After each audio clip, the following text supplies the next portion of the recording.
My name is Kayla and I'm a dietetic intern. And today I'm coming to you on Facebook Live to show you how you can regrow green onions. This is a uber sustainable way to regrow some food in your house, especially now that we're really trying to be conscious of the environment and not waste food and really be regenerative ourselves. So just kind of going to give a general overview about why green onions are so great. They're really high in vitamin C and also a vitamin A precursor, so they're really good for your immune system. And vitamin C is also a really powerful antioxidant, and that really helps prevent chronic diseases in our bodies, such as cancer or heart disease or diabetes. Vitamin C is really good for that. And then it also has a lot of vitamin K, which is really good for your blood health and your bone health. So very nutritious vegetable, and they can really go in any dish. They're extremely versatile. You can pretty much use them the same way you use regular onions in any dish, except one, they don't really make you cry while you chop them, and two, they're very easy to cut. So green onions are really good for that, and this is a really sustainable way to regrow them. You just kind of chop off the white parts of the bottom here. You really want this root part. I like to cut them just a little bit longer because it's kind of hard to get them to stand up in the jar if you don't cut them a little bit longer. So here I have them like this length or this length. It makes it a little easier for them to stand up. So what you're gonna need is just the bottoms of these, and I've already pre-chopped these, but you can chop off the tops and use them in a lot of dishes. They go really great in Asian dishes if you're making a stir fry, or if you're making soups, or if you wanna make a pasta salad, they go really great in that. There's a lot of really great uses for green onions. So you can chop off the tops and use them for that, but definitely save the bottoms. And what you're also gonna need is a jar. So you're just gonna fill up the bottom.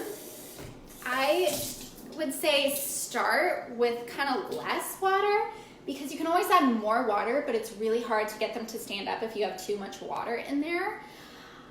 I've also heard that people will use toothpicks to kind of stabilize them in the water. I don't have any toothpicks at the moment, but I've heard people definitely do that as a way to make them stand up a little bit better. So what you're gonna do is just make sure that the water is covering this bottom part of the root right here. And you can just place as many roots as you want in the jar. See, it's a little hard to get some of them to stand up. That's why I do like to cut them just a little bit longer. And you really want to make sure that the water is covering these bottom root parts right here. That's going to be really important. You don't want the water to come too high, because they will start to get soggy and kind of almost form a gel on the outside. So it's really important you kind of just keep it covering the bottom part of that. And I also would recommend changing the water every 2 or 3 days, because it can get to be where the onion will start to peel at the bottom and create a film if you don't change the water every so often. And it also really helps grow them. And also, they don't really grow that well without at least a little sunlight. You don't necessarily want them in direct sunlight, but having just a little bit of sunlight really helps them grow better. So I don't have very much sunlight in my kitchen, so I think I'm going to put them a little closer to a window where there's a little bit more natural light coming through to really help them out. And after a few days or a couple weeks, you'll start to notice that they really do regrow. It's really incredible that green onions do this, and they're very special in that way. And like I said, they're really an amazing nutritious vegetable, and they go in so many dishes. And this is a really good way during this time to be extra sustainable in the way we're treating food, and really save money. It's very cost effective. So I'll just kind of show you one more time what that looks like.